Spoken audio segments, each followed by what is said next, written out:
Miraj movie കണ്ടിറങ്ങിയിരിക്കുകയാണ്. Jeethu Joseph, only for Jeethu Joseph, because Drishyam memories അങ്ങേര് വെക്കുന്നൊരു ബെഞ്ച് മാർക്ക് ഉണ്ട്.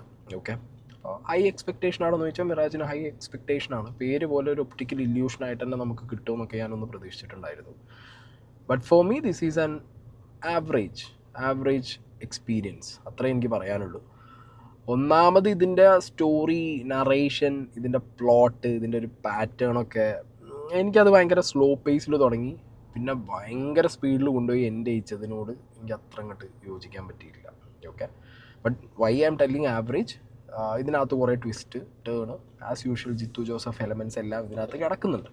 ഓക്കെ, അപ്പോൾ ഫസ്റ്റ് ഹാഫ് എടുത്ത് നോക്കിയാൽ ഭയങ്കര സ്ലോ എന്ന് പറഞ്ഞാൽ ഡെഡ് സ്ലോ ആയിട്ടാണ് എനിക്ക് പേഴ്സണലി ഫസ്റ്റ് ഹാഫ് ഫീൽ ചെയ്തത്. കാരണം അൺവാണ്ടഡ് ആയിട്ട് കുറേ ക്യാരക്ടർ ആർക്ക് ബിൽഡ് ചെയ്ത് അത് ഭയങ്കര സ്ലോ ആയിരുന്നു. കാരണം അത്ര ആക്ടിവിറ്റീസ് ഒന്നും ഫസ്റ്റ് ഹാഫിൽ നടക്കേണ്ട ഒരാവശ്യം ഉണ്ടായെന്ന് വെച്ച് കഴിഞ്ഞാൽ ആ കഥ പറയാൻ അത്രത്തോളം അത് വലിക്കേണ്ട കാര്യമുള്ള പോലെ എനിക്ക് തോന്നിയിട്ടില്ല.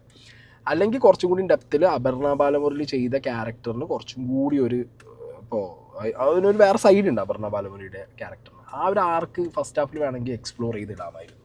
ഓക്കെ, പക്ഷേ അതിലേക്ക് കൊണ്ടുപോകാതെ നമ്മൾ എന്തൊക്കെയോ എക്സ്പെക്റ്റ് ചെയ്യിക്കുന്നത് പോലെ, അതായത് നമ്മൾ ഇത് വരും അതായത് നമ്മൾ ഓക്കെ എക്സ്പെക്റ്റഡ് ആണ് ഇന്ന സംഭവിക്കുന്നുള്ളതൊക്കെ ഫസ്റ്റ് ഹാഫിൽ നമുക്ക് വെച്ച് തന്ന പോലത്തെ ഒരു ഫസ്റ്റ് ഹാഫാണ് എനിക്ക് പേഴ്സണലി ഫീൽ ചെയ്തത്. ആൻഡ് ഫസ്റ്റ് ഹാഫിലാണെങ്കിലും കമ്മിങ് ടു ദ സെക്കൻഡ് ഹാഫിൻ്റെ ഒരു പകുതി വരികയാണെങ്കിലും Asif Ali is literally like a പൊട്ടൻ ക്യാരക്ടർ.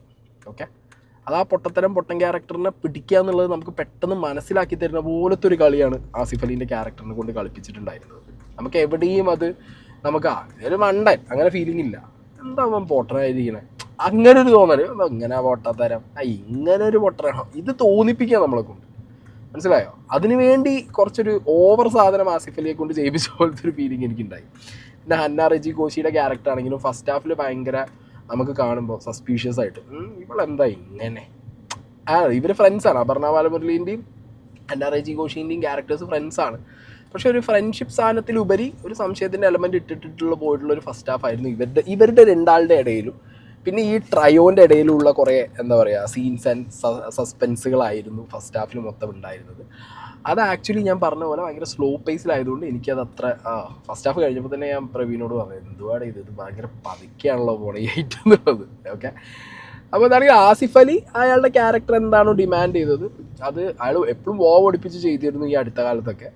ഇതിലങ്ങനെ അടിക്കുമെന്ന് വെച്ച് കഴിഞ്ഞാൽ ടുവേർഡ്സ് എൻഡ് ടെയിൽ എൻഡിക്ക് ഒരു ആണ്. ഓക്കെ, അല്ലാത്ത പക്ഷം അതിലിങ്ങനെ മറ്റേ ക്യാരക്ടർ ചെയ്ത് ഫലിപ്പിച്ച് മറ്റേ ബ്രില്യൻ്റ് അടുപ്പിച്ച് അല്ലെങ്കിൽ അഭിനയിച്ചിങ്ങോട്ട് അങ്ങനത്തെ ആവശ്യങ്ങളൊന്നും ആസിഫ് അലിനെ കൊണ്ട് ചെയ്യേണ്ട കാര്യം ആ ക്യാരക്ടറിൽ ഇല്ല എന്നുള്ള ആസിഫ് അലിനെ അറിയണോണ്ടാന്ന് തോന്നുന്നു. ഭയങ്കര ഈ സബ്ബായിട്ട് ചെയ്യുന്ന ഒരു പരിപാടിയിൽ അങ്ങനെ സട്ടിലായിട്ട് അങ്ങനെ അയാൾക്കത് ഭയങ്കര ഈസി ആയിട്ട് ചെയ്യാൻ പറ്റുന്ന ഒരു സാധനം പോലെ അയാൾ ചെയ്തിട്ട് പോയിട്ടുണ്ട്. അപർണ ബാലമുരളിയുടെ പടം ഫുള്ള് അപർണയുടെ പടമാണ്. അത് അപർണ നല്ല രീതിയിൽ ഹാൻഡിൽ ചെയ്തിട്ടുണ്ട് കേട്ടോ, എവിടെയും ഒരു മോശമൊന്നും ആക്കിയിട്ടില്ല. അപർണ നല്ല രീതിയിൽ അത് എക്സിക്യൂട്ട് ചെയ്യാൻ അപർണയ്ക്ക് പറ്റി. ഒപ്പം നിന്നിട്ട് ഹന്ന റെജി കോശി അത് കോൺട്രിബ്യൂട്ട് ചെയ്തിട്ടുണ്ട്. ഹന്ന റെജി കോശിയുടെ ക്യാരക്ടർ ആണെന്നുണ്ടെങ്കിലും നമുക്ക് കൺവിൻസിങ് ആണ്. ഓക്കെ, അവരൊരു സെക്കൻഡ് ഫീൽഡിലാണെങ്കിലും അവർ എന്താണോ അപർണ ബാലമുരളിയുടെ ഒരു ക്യാരക്ടർ ആർക്കിന് കോൺട്രിബ്യൂട്ട് ചെയ്യേണ്ടത്, ഒരു ഉപനായിക എന്നുള്ള രീതിക്ക് ആ സാധനങ്ങളൊക്കെ അവരും കോൺട്രിബ്യൂട്ട് ചെയ്തിട്ടുണ്ട്. പിന്നെ നമ്മൾ അർജുൻ ബിഗ് ബോസിലുണ്ടായിരുന്നു, ഞങ്ങളെ കൂടെ ഉണ്ടായിരുന്ന അർജുൻ്റെ ക്യാരക്ടർ സത്യം പറഞ്ഞാൽ ഐ തോട്ട് ലൈക്ക് കുറേ ഡെഫിനേഷനുള്ളൊരു ആർക്ക് ഉണ്ടാവും എന്ന് വിചാരിച്ചു. പക്ഷേ ആദ്യം കണ്ടു, പിന്നെ പോയി, പിന്നെ കഴിഞ്ഞിട്ട് സെക്കൻഡ് ഹാഫിലാണ് പിന്നെ അർജുൻ്റെ ക്യാരക്ടറിന് കുറച്ചും കൂടി ഒരു ഇമ്പോർട്ടൻസും അല്ലെങ്കിൽ അതിലൊരു ക്ലാരിറ്റി നമുക്ക് കുറച്ച് കൂടുതലായിട്ട് കിട്ടുന്നത്.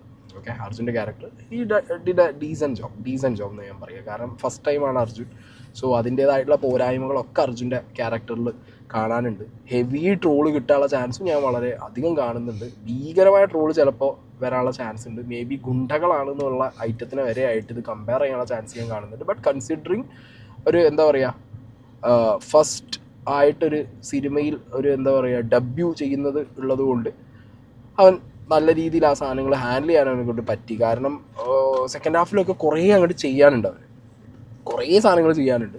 അതൊക്കെ നീറ്റായിട്ട് അവനെ കൊണ്ട് പറ്റുന്ന രീതിയിൽ അവൻ ചെയ്തിട്ടുണ്ട്. ഇനി പഠിക്കുമായിരിക്കും, കാരണം കുറേ സിനിമകളൊക്കെ ഇനി കിട്ടിയിട്ട് പഠിച്ചത് സെറ്റാവും, അങ്ങനെയാണ് എനിക്ക് തോന്നുന്നത്. എന്താണെങ്കിലും ഗുഡ് ടു സീ ഹിം. അവനെ കാണാൻ ഭയങ്കര ഒരു സ്ക്രീനിൽ കാണണം എന്നുള്ളൊരു ക്യൂരിയോസിറ്റി ഉണ്ടായിരുന്നു, അത് കണ്ടു. ഹക്കീമാണ് സത്യം പറഞ്ഞു കഴിഞ്ഞാൽ എനിക്കിങ്ങനെ ഓരോ ഹക്കീമിൻ്റെ സിനിമ കഴിയുമ്പോഴും ഞാൻ അങ്ങനെ ഇവൻ കൊള്ളാം. മലയാളികൾ ഒട്ടും ശ്രദ്ധിക്കാതെ പോകുന്നൊരു ക്യാരക്ടറാണോ ഹക്കീം എന്ന് ഞാൻ സംശയിക്കുന്നു.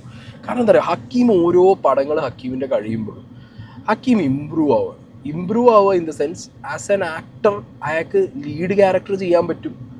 ഇനി ഇല്ല ഒരു നമ്മളെ ബിഗ് എംസിൻ്റെ ഒപ്പം അല്ലെങ്കിൽ ബാക്കിയുള്ള സൂപ്പർ സ്റ്റാറുകളുടെ ഒപ്പമൊക്കെ നിന്നിട്ട് ഒരു സെക്കൻഡ് ഫിഡിൽ റോള് കളിക്കാനാണെങ്കിലും ഹക്കീം ഓക്കെയാണ്.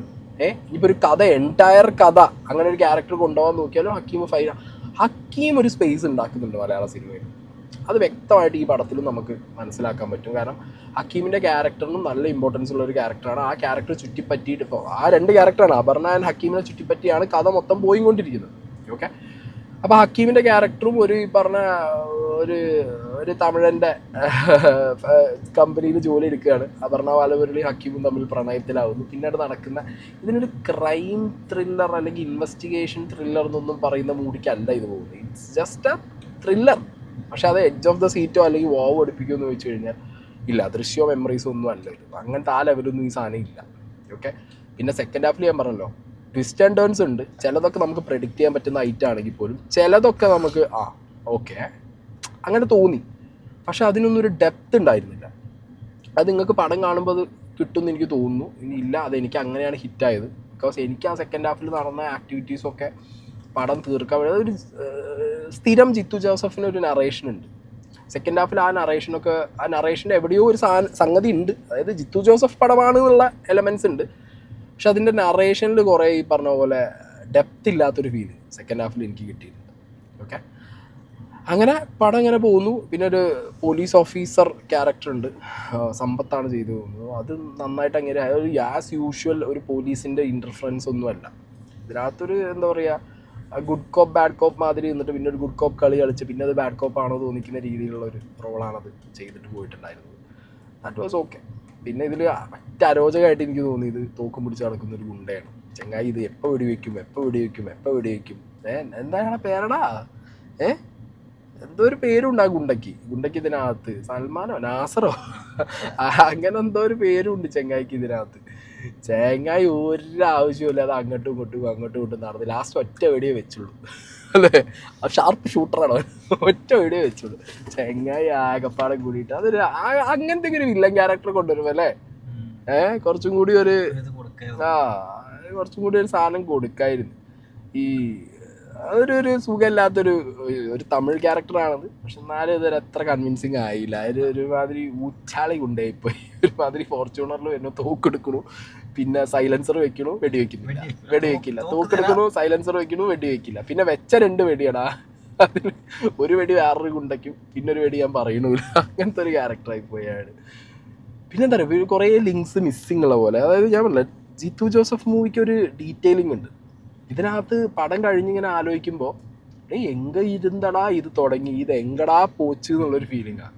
തുടങ്ങിയത് എവിടെ, നിൽക്കുന്നത് എവിടെ, ഇത് ഭയങ്കരമായിട്ട് ഞാനാകെ. കാരണം ഇതിൻ്റെ ക്ലൈമാക്സ് ടുവേർഡ്സ് എൻഡിൽ ഒരു 20 മിനിറ്റാണ് ശരിക്കും ഈ പടത്തിനൊരു ഇപ്പോഴാണ് ഇതൊരു കഥയായിട്ട് മാറിയത്. പക്ഷെ അത് ആ 20 മിനിറ്റ് കൊണ്ട് പറഞ്ഞു തീർക്കണ വരെ ആൾക്കാർക്ക് ഇത് രസിക്കണ്ടേ അല്ലേ, അതുവരെ ആൾക്കാർക്ക് ഇത് നിൽക്കണ്ടേ.